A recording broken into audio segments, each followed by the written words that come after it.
Pato é um termo genérico que é utilizado erroneamente para várias aves. Porém, no Brasil, o termo pato refere-se ao pato de caranculas, o popular pato doméstico. É uma ave nativa que ocorre em todo o território brasileiro, na América do Sul e Central. Foram domesticados pelos indígenas antes da colonização europeia e levados para o território europeu. São aves pesadas, mesmo as de origem selvagem chegam a pesar com facilidade 5 quilos. As versões domésticas ultrapassam essa faixa de peso rapidamente, chegando até 8 quilos. Possuem alimentação diversificada, pois são aves onívoras, não tendo grandes preferências alimentares. Outra curiosidade é que, se comparado com as aves de corte comum, os patos têm uma melhor absorção de alimento de origem vegetal, mantendo-se até em muitas criações com base alimentar de capins, como o tifo, por exemplo. Com a domesticação desses animais selvagens, foi obtido aves com um rápido desenvolvimento e com um melhor aproveitamento de carcaça, como as raças Paysandu, Crioulo, Gigante Alemão e, por fim, o Moscovi, essa última, por sua vez, criada na Europa. A grande vantagem de criar patos é sua resistência, geralmente imunes a grande parte dos males que acometem galinhas, perus, entre outros.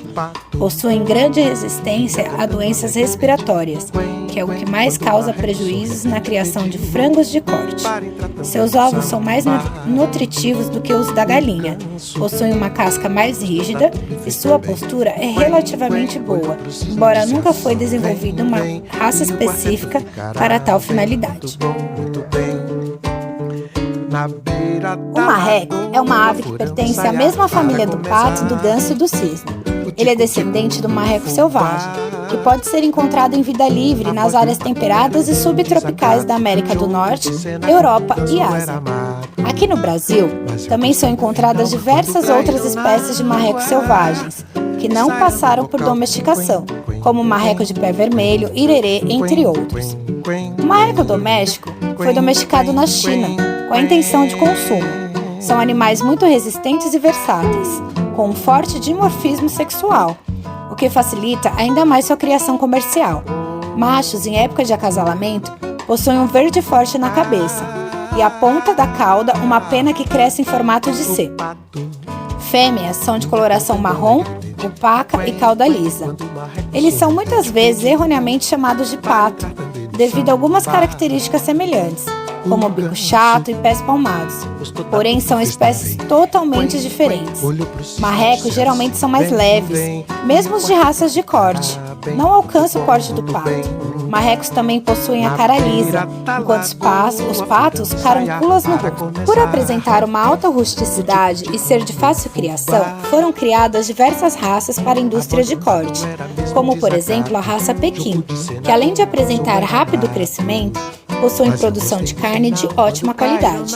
Quanto à alimentação, a ração fornecida aos marrecos deverá ser de preferência peletizada, já que essas aves têm dificuldade de apreender ração do tipo farelada e, consequentemente, ocorrem maiores perdas e permanência de maior tempo no processo de ingestão da ração. Além da situação desconfortável que a ração farelada determina ao ficar aderida às papilas laterais internas ao bico da ave.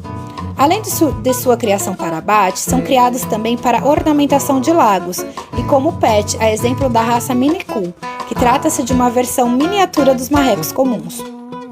Pertencente à mesma família dos patos e marrecos, os gansos e os cisnes são considerados os maiores nessa classificação, cujas características que facilmente os identificam incluem os longos pescoços e a coloração acromática.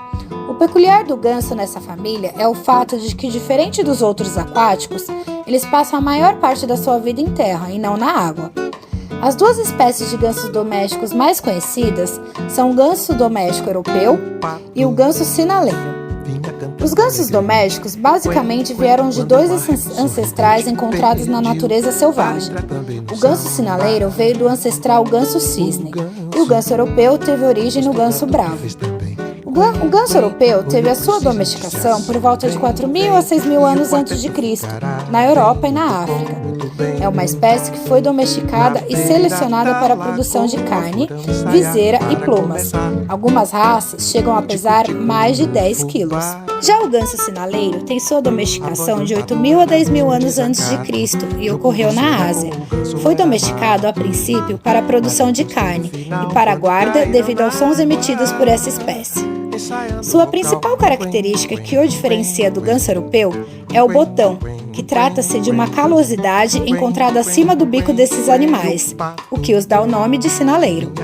Apesar de serem espécies diferentes, eles podem ser cruzados entre si, produzindo descendentes férteis. Isso foi usado para dar origem a outros padrões e raças. Os gansos são aves onívoras, com preferência alimentar de origem vegetal.